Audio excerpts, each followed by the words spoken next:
Nacházíme se na počátku řešeného úseku cyklostezky. Úsek začíná na křižovatce s veřejnou silnicí třetí třídy číslo 1978, která směřuje z města Běla nad Radbuzou směrem k dálnici D5. Stojíme na místě křižovatky a napojení cyklostezky na tuto veřejnou silnici. Řešená cyklostezka má délku přibližně 1800 metrů.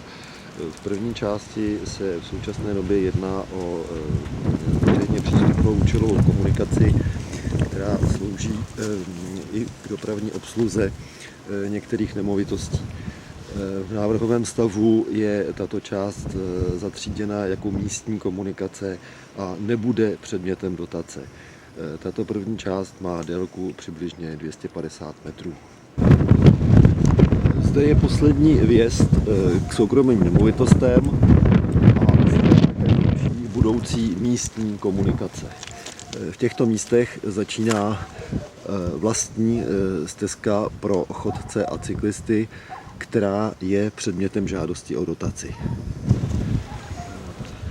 Trasa cyklostezky vede po současné nezpevněné polní cestě tohoto charakteru v mírně zaříznutém úvozu.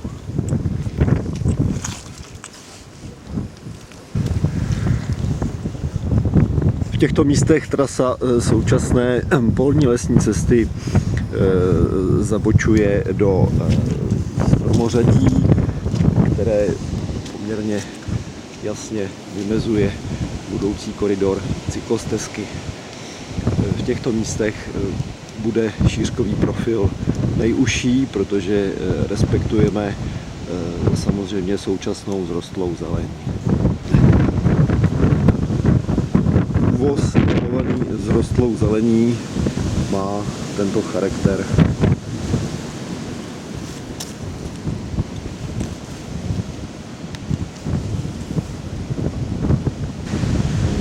V těchto místech zvolna končí jasné vymezení trasy katastrované polní cesty v terénu.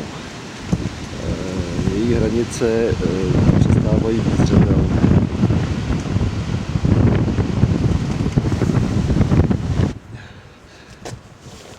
V těchto místech katastrovaná polní cesta začíná být zcela nezřetelnou, pokračuje tímto zarostlým úvozem, který je v současné době jako cesta již tedy nefunkční a pokračuje, bude se muset obnovit a pokračuje dále přes pole. Zde je katastrovaná polní cesta rozoraná, je využívaná pro zemědělské účely a v terénu tedy zcela nezřetelná. Z toho důvodu navrhujeme pro budoucí stav výsadbu zeleně podél, výsadbu nové zeleně podél tohoto úseku, která bude sloužit jednak jako větrolam, jednak jako vymezení cyklostezky v terénu. Řešený úsek končí na hranici lesa, který vidíme na horizontu, někde v místech nízkého porostu, nízkého mlází na okraji tohoto lesa. V dalším navazujícím úseku je cyklostezka zatím ve fázi územního řízení.